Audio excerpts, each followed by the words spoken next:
Hello दोस्तों, मुझे उम्मीद नहीं थी कि भारतीय स्टूडेंट कनाडा को उसकी जगह दिखा देंगे।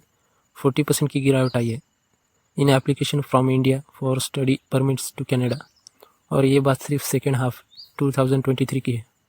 भारत और कनाडा के बीच जो निजरों की मौत से इशू चल रही है, कोई बड़ी बात नहीं। आने वाले समय यह आंकड़ा बढ़कर 50-60% हो सकता है। बहुत सारे इंडियन स्टूडेंट कनाडा को सिंपली इग्नोर कर सकते हैं। आपको याद ही होगा, भारत सरकार कनाडा को लेकर ट्रैवल एडवाइजरी में कहा था कि कनाडा में बहुत एंटी इंडिया एलिमेंट्स है, तो इससे भारतीय स्टूडेंट कनाडा को सीधा इग्नोर कर रहे हैं। वो प्रेफर कर रहे हैं अमेरिका, यूरोपीय कंट्रीज़ और ऑस्ट्रेलिया। यहाँ की यूनिवर्सिटी भी भारतीय स्टूडेंट को खुले हाथों से स्वीकार करी है।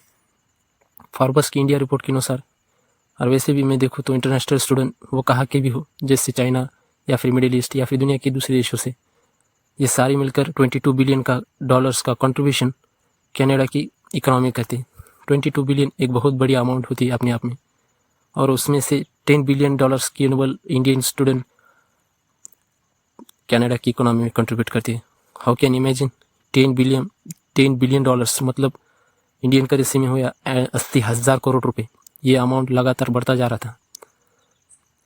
यह अमाउंट जैसे कनाडा और भारत के इश्यूज बढ़ने लगे, ये अमाउंट धीरे धीरे कम होने लगा, और ये अब अमाउंट 50,000 से लेकर 40,000 करोड़ तक हो सकता है। और ये आगे भी अगर भारतीय और कनाडा की रिलेशन ख़राब होती रही तो ये अमाउंट और भी कम हो जाएगा।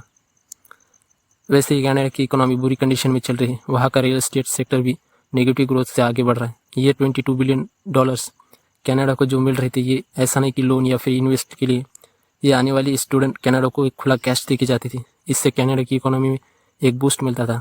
मगर जस्टिन ट्रूडो ने अपने पॉलिटिक्स के लिए अपने देश का नुकसान कर दिया। इसलिए हर देश, दुनिया के हर देश के लिए एक बेस्ट लीडर या फिर एक अच्छा लीडर होना बहुत ज़रूरी होता है। क्योंकि अगर एक लीडर अपने देश के लिए सही फैसले नहीं लेगा तो अंत में उसके देश के लिए